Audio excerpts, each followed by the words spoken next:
Presidente República Uzeramos Horta, Russo Nuno Governo, nebe Macu, Tinang Lima, precisa hadia Hospital Referral Sir. Exigência ne Presidente República José Ramos Horta hatoba jornalista banghira remata halau visita ao Hospital Nacional Guido Valadares, Quintane. Presidente Dehan precisa aumentar programa hoditau atenção makas ba inang no bebê sira no hadiamos Centro Materno Infantil hahuhusi município Posto Tosuku. Programa bom, né? Para Tina Lima mais, né? Governo de lá no Guambaro, nessa dia Hospital Referral, atualiza doutor, especialista, equipamento do Hospital Referral, tem que rede agrupar, tem a reunião da doutor Sira de Ia Suco Serve Aldeia.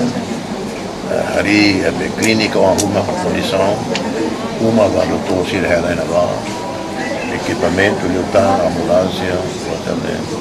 Nem nosso belhalo, ou em queda, mas nem a prioridade aumenta o programa ida, nessa ia SAME ia, o local Mônaco Galo, para tomar também ina no Wanzira. Se o Estado Hateteng, Niamos promete no pronto a tua ajuda governo, mobiliza doador Siracelo Cosirai Liur, também será pronto a tua ajuda Timor-Leste.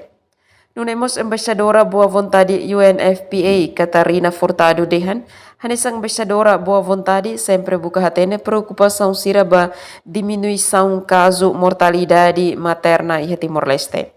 Quero agradecer a oportunidade que me deram de poder visitar aqui o hospital. Já não é a primeira vez que venho, vim cá há uns anos, encontro melhorias, que é sempre uma coisa muito boa, mas vim acompanhar a Sra. Ministra, a Sr. Presidente, enquanto embaixadora do Fundo das Nações Unidas para a População, que tem, como sabem, a grande preocupação de diminuir o caso de mortalidade materna e neonatal em Timor-Leste. Portanto, aquilo que pude verificar, que é uma equipa e um hospital que está muito empenhado em tratar com qualidade as suas mulheres grávidas, queria referir, no entanto, que era muito importante que diminuísse também o número de mulheres que ainda têm os partos em casa, que são ainda 51%. Portanto, esta visita aqui vem reforçar que é necessário que no país inteiro haja condições e centros.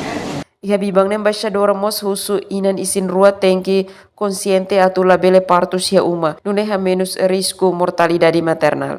Nunemos ministra Saudi Elia dos Reis Amaral Dehan, konaba problema nebemak iha nono governo sehadia liliu ba maternidade. No governo foi em julho, continuação do governo anterior nos iha, né a me propõe muito a plano ba duramente a toda a situação também que tu vai saber. Emerenciana Pinto, Natalina Lopes, STL News.